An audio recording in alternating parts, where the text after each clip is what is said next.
berri haddii uu eebeydmo waxaa la filayaa in ay rasmi ahaan xilka ula kala wareegaan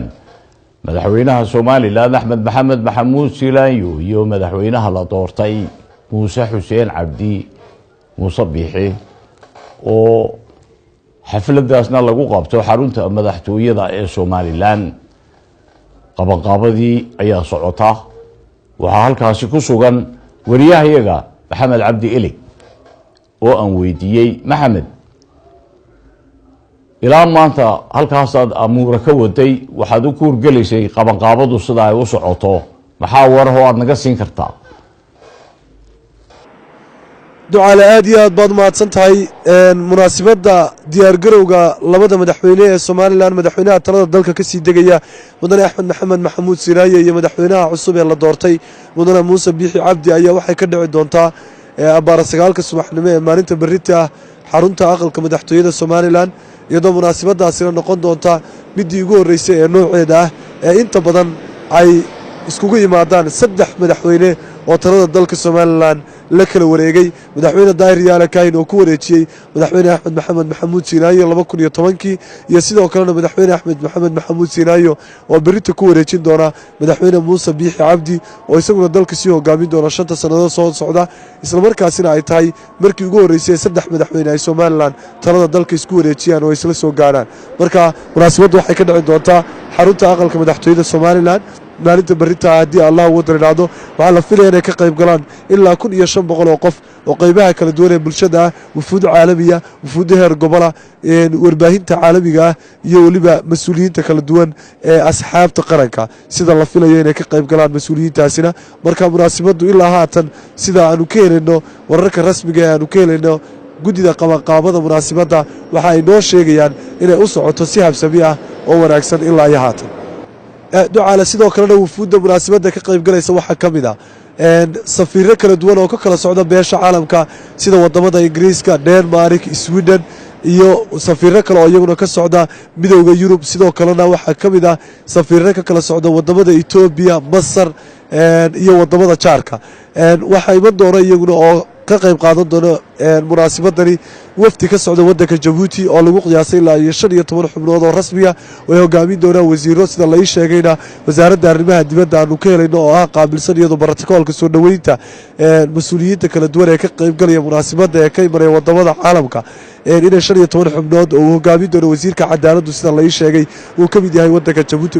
mas'uuliyiinta ka qayb galaysa oo ay ka mid yihiin xildhibaano baarlamaanka iyo saraakiil kale oo dawladda ka tirsan iyo la taliyayaal xafiisyada kala duwan ee dalkaasi sidoo kale ilaa 5 safiir oo ka kala socda wadanka Ethiopia ayaa iyaguna ka mid ah munaasabada mas'uuliyiinta ka qayb galaysa oo kala duwan iyadoo safiiradaasina ka soo kala shaqeeyeen wadamo kala duwan iyo qaar ka mid ah isla wasiirro hore oo ka tirsan xukuumadda dalka Ethiopia oo hore uga tirsanaa jiray haatanna imika ah safiirro iyo saraakiil kale oo dawladda Ethiopia ka tirsan iyadoo wadamada Ethiopia iyo Djibouti ay Somaliland la leedahay xiriir gaar ah sidoo kalena wadanka Kenya waxa ka socon doona xildhibaano ka tirsan baarlamaanka wadanka Masar waxa la sheegay inuu ka socdo safiir ku-xigeenka wadanka Masar oo fadhiya dalka Djibouti oo isaguna ka mid yahay saraakiisha ka qayb galaysa wadanka Czech Republic iyo wadamada kale ee Uganda sidoo kalena wadanka Imaaraadka Carabta urur goboleedka IGAD oo soo diraysa la sheegay ilaa 4 xubnood oo saraakiil sarsare ah qaramada midoobay iyo mas'uuliyiin kala duwan marka waxa la filayaa in munaasabada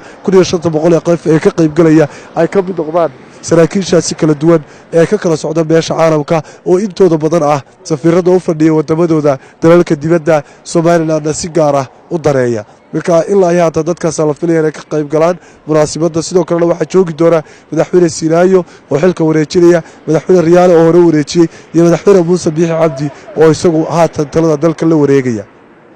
ma la og yahay cidda ka soo qayb galaysa axsaabta mucaaridka ee Somaliland ama labadii xisbi ee uu ka helay xisbigan kulmiye doorashadii iyagu inay ka soo qayb galayaan in kale cid ma ku sheegtay oo ma ka war doontay dhinaca mucaaradka saraakiisha mucaaradka oo ilaa haatan xisbiga wadani oo kale uu sheegay inaan la soo casuumin balse waxa la filayaa hadana inaanu xisbiga wadani oo ahaa xisbigii ay xifiltanka adag wada galeen xisbiga talada dalka iyo kulmiye sida xoogana ay isku hayeen dhinaca doorashada inaanu ka qayb galin sidoo kalena xisbiga mucaaradka UCID ay munaasabadaasi ka qayb galaan walow aan la hubin balse la filaya inay munaasabadda uu iman doono gudoomiyaha xisbiga mucaaradka ucid injineer Faysal Cali Waraabe oo isagu aqbalay doorashada iyo sidoo kaleba saraakiisha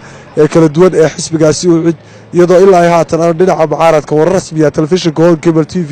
ka haynin ay si rasmi ah uga qayb gali doonaan balse aan isku dayi doono wararkayga dambe inaan idin soo gudbino. maxamedow waxaad ogtahay in rasmi ahaan berito ay kaga dhan tahay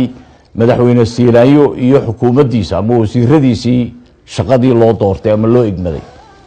madaxweynaha cusub waxa laga filayaa inuu la yimaado wasiirro cusub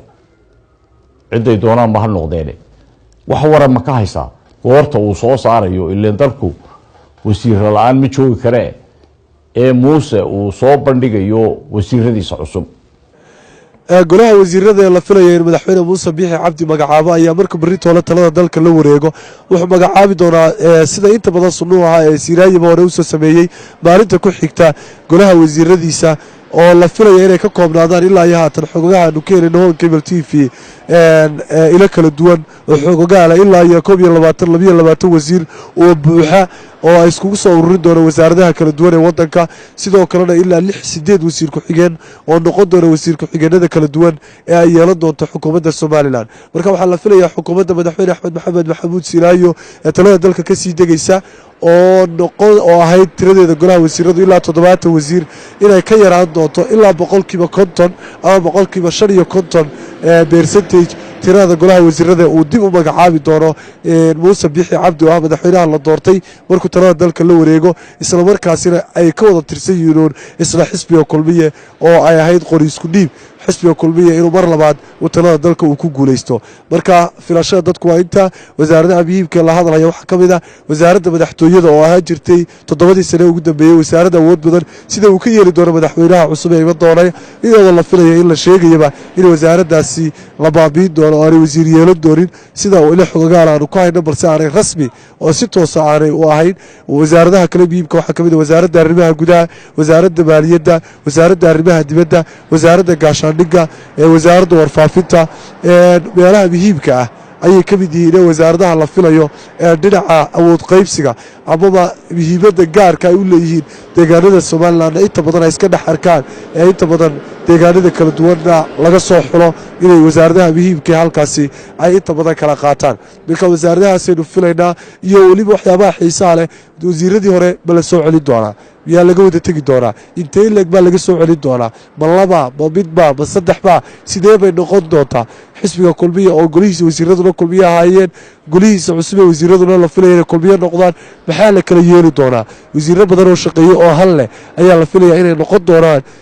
dadaalkoodii iyo hanaankoodii inay ku dhisaan wasiirada cusub ee soo magacaabi doono muuse biixi cabdi. Home Cable TV waxaad si toos ah ugala socon doontaan haddii aan la wadana maalinta berita munaasabadda ka dhici doonta aqalka madaxtooyada idinkoo goobihiina iska jooga qof walbaaba gurigiisa ama goobtiisa shaqada uu iska joogo inuu live ugala socdo Home Cable TV Facebook Home Cable TV YouTube iyo Home Cable TV televisionka sida tooska amraayada aad uga daawan doontaan goob kasta iyo goor kasta aad joogtaan ayadoo hawladeennada Home Cable idin soo gudbin doona munaasabadaasi live-ka ah. waa anigo Maxamed Cabdi Iliga oo idinku dhaafaya iyo Xamse iyo tiimka kale Home Cable TV. wassalaamu calaykum waraxmatullaahi wabarakaatuh.